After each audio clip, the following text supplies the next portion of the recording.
c'était des cris de joie dans la salle. C'était un jour de fête, voilà, un jour d'anniversaire. Et donc nous avons tous été libérés, délivrés, d'apprendre que maintenant une date précise avait été fixée pour le retour du président Laurent Gbagbo. C'est depuis Accra, en exil, que j'ai été désigné par le président du parti, le président Laurent Gbagbo, comme le responsable de la mobilisation pour son retour. Et donc quand nous sommes rentrés, nous nous sommes immédiatement mis à la tâche pour relever ce challenge, ce défi. Parce que ce n'était pas une petite responsabilité. Voilà, faire du retour du président Laurent Gbagbo un événement populaire, voilà, dans un contexte difficile, dans un contexte de liberté confisquée. Voilà, donc il fallait mobiliser nos bases, il fallait mobiliser nos fédérations, il fallait mobiliser la population du parti, mais au-delà de la population du parti, il fallait mobiliser les Ivoiriens dans leur ensemble, voilà, parce que le retour du président Laurent Gbagbo constituait un événement majeur pour la Côte d'Ivoire.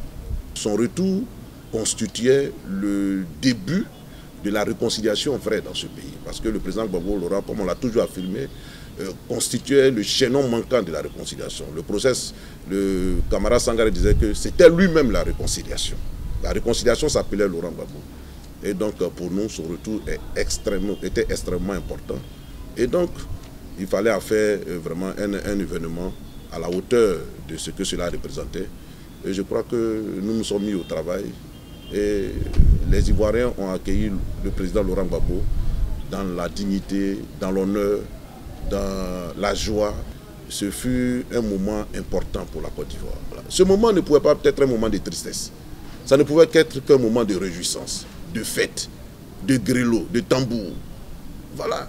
Et nous avons, je dirais, obtenu toutes les autorisations pour avoir le droit de manifester pacifiquement notre joie, voilà, pour accueillir le président Laurent Gbagbo dans cette effervescence.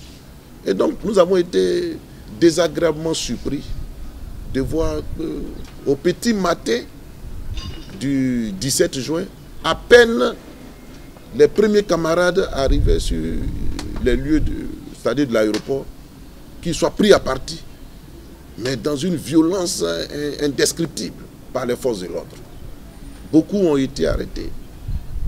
Beaucoup, il y a eu même des blessés graves, puisque tous les hôpitaux au CHU, à Port-Boué, étaient remplis de blessés. Des gens qui ne demandaient qu'à accueillir le président Laurent Gbagbo.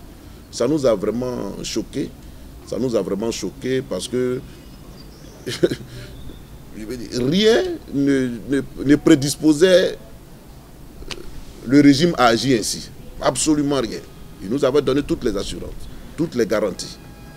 Mais je note que dans les tournées de mobilisation que nous faisions pour le retour du président Laurent Gbagbo, oui, il y avait de l'opposition à l'intérieur du régime au pouvoir. Certains ne voulaient pas d'un accueil populaire. On ne comprenait pas trop pourquoi. Ils ne voulaient pas que Laurent Gbagbo arrive dans l'effervescence. Ils ont même trouvé cette appellation de retour en catimini, incognito, dans la discrétion totale. Mais Laurent Gbagbo a été arrêté, n'a pas été arrêté incognito. Voilà. Laurent Gbagbo n'a pas été arrêté incognito. Il a été arrêté, je dirais, publiquement. Il a été accusé publiquement par tous les médias. Voilà. Et donc son retour là aussi, maintenant qu'il est acquitté, libre, affranchi de toutes ces accusations injustifiées et infondées, il faut qu'en retour aussi, paralysie de forme oblige, qu'on l'accueille comme il se doit, dans la ferveur populaire. Malgré la violence, malgré la répression qui s'est abattue sur les Ivoiriens ce jour-là, ils ont tenu à être à l'aéroport. Et à l'atterrissage de l'avion du président, les Ivoiriens étaient effectivement présents à l'aéroport. Ils ont réussi à braver la violence. Ils ont réussi à braver l'intimidation parce qu'ils voulaient être témoins de ce moment historique. Et cela nous a impressionnés. Pour certains, ils l'ont accompagné à pied de l'aéroport jusqu'à Toba à son QG. à son QG. Là où les élections de 2010 voilà, ont été pilotées. Et ça a été un moment d'émotion de revoir Laurent Gbagbo perché au premier étage de son QG à Toban. Ça a été un moment d'émotion. Je voulais saluer tous ceux qui se sont battus pour le retour du président Laurent Gbagbo.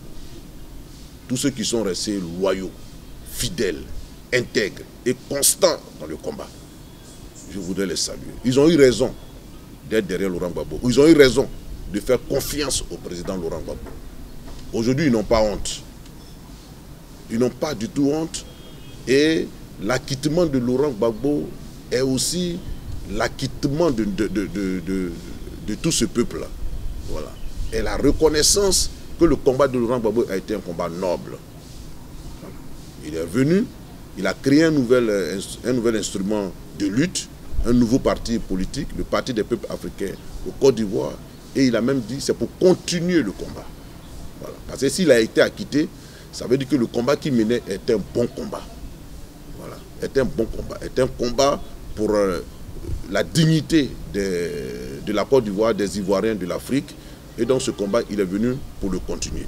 Il a besoin de personnes de valeur. Il a besoin d'hommes et de femmes voilà, dignes, crédibles, intègres, honnêtes et sincères. Voilà, pour l'accompagner dans ce combat. Et je dirais, le président peut compter sur l'écrasante majorité des Ivoiriens qui ont bien accueilli la naissance de ce parti et qui sont tout dévolus à sa cause et qui sont prêts vraiment à l'accompagner pour le rétablir, pour le restaurer dans son pouvoir, dans son combat. Voilà. Parce que les Ivoiriens estiment que beaucoup d'injustices, voilà, des injustices ont été faites au président Laurent Gbagbo. Et ils sont prêts, je veux dire, à restituer le président dans sa dignité.